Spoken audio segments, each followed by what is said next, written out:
अब हम भारत के उस संस्कार का विश्लेषण करेंगे जो हमारी रगों में है, हमारी संस्कृति में है, लेकिन जिसे कभी आंकड़ों के तराजू पर तोला नहीं गया। मित्रों, यह दान का संस्कार है और आज दान को लेकर एक नई रिपोर्ट सामने आई है। इस रिपोर्ट के मुताबिक हम भारत के लोग हर साल 54,000 करोड़ रुपए दान करते हैं।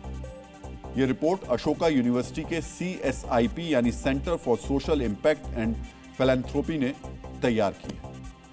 यह रकम इतनी बड़ी है कि इससे कई छोटे देशों का बजट चल सकता है। लेकिन दिलचस्प बात यह नहीं है कि हम भारतीय कितना दान करते हैं, दिलचस्प यह है कि हम किन्हें दान करते हैं। डीएनए मित्रों, मेरी दाईं और स्क्रीन पर आंकड़ों को थोड़ा ध्यान से देखिए। हमारे देश में दान का 45% से ज्यादा हिस्सा धार्मिक संस्थाओं यानी मंदिर, मस्जिद और गुरुद्वारों को जाता है।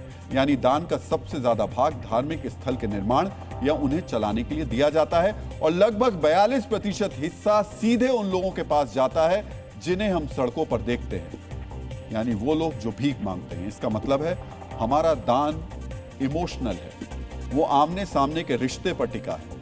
केवल 15% दान ही उन NGO या संस्थाओं तक पहुंचता है जो संगठित तरीके से काम कर रहे हैं। इस रिसर्च में एक और बात दिल को छू लेने वाली है। अक्सर लोग सोचते हैं कि दान सिर्फ अमीर करते हैं, लेकिन सच इसके उलट है। जिन परिवारों की मासिक आय सिर्फ 4 से 5,000 रुपए है, उनमें से भी आधे लोग दान करते हैं। यानी दान का संबंध जेब से नहीं है, जिगर से है।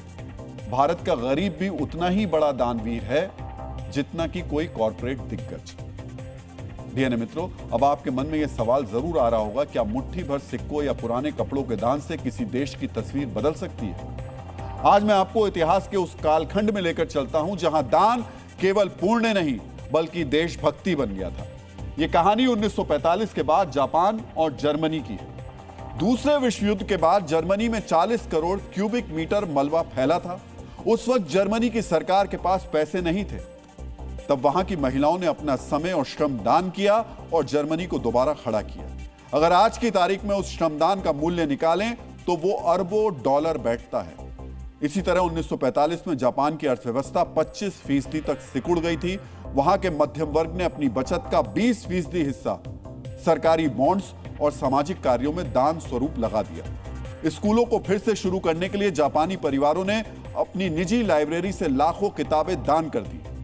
जापान ने साबित किया कि जब समाज अपनी वस्तुओं का दान करता है तो देश की जीडीपी में 3% से 5% तक की अप्रत्यक्ष बढ़ोतरी हो सकती है। जर्मनी के समय और श्रम दान के स्वरूप को वॉलंटियरिंग कहते हैं। जापान में जो परंपरा चली आ रही है उसे किंजुआना कहा जाता है, यानी लोगों के बीच अटूट बंधन।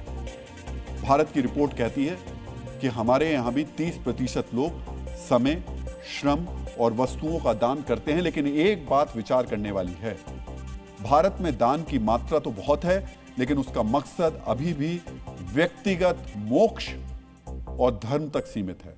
जर्मनी और जापान ने हमें सिखाया है कि जब दान धार्मिक से राष्ट्रीय हो जाता है तो देश मलबे से उठकर महाशक्ति बन जाता है। भारत के पास 54,000 करोड़ रुपए की शक्ति है। कल्पना कीजिए अगर इसका एक हिस्सा भी संगठित होकर स्कूलों, स्किल सेंटर्स और रिसर्च में लग जाए तो भारत को विकसित राष्ट्र बनने से कोई नहीं रोक सकता। इसलिए अब इस देने की परंपरा को देश बदलने की ताकत में बदलना है।